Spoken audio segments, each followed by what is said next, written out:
Pokimane, the only woman in internet history whose entire male fanbase would willingly literally die for her. The woman whose ASMR channel gets more views on a single video than I will ever see in a lifetime. The woman who has enough controversies under her belt to disable a small child. Despite all this, a question always pops into my mind when I think of Pokimane. Why was Pokimane always hated? Now the obvious reason is because she's a woman, but that's not good enough for me. After some extensive research, I think I found out why. So today, we're going to dive into the potential reasoning as to why Pokimane is always hated. Enjoy the video.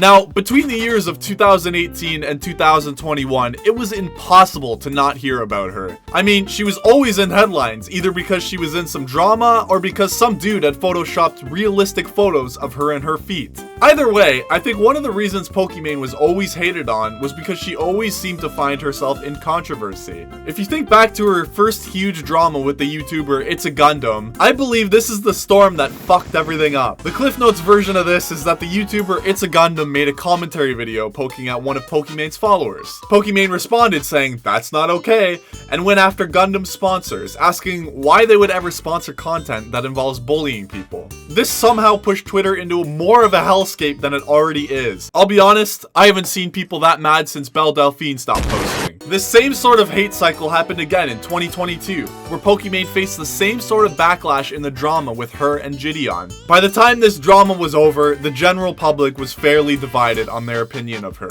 In fact, it was so divided that I would say it was almost like an American bus in the 1960s.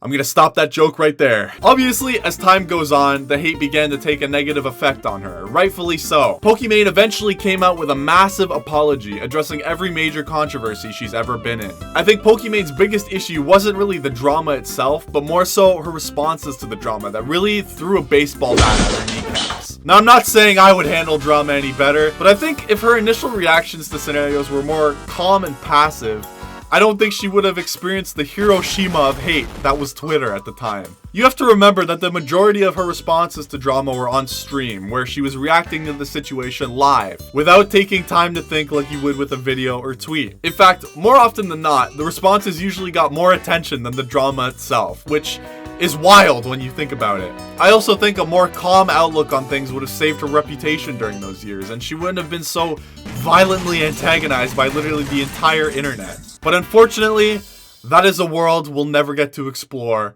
with our own ass cheeks.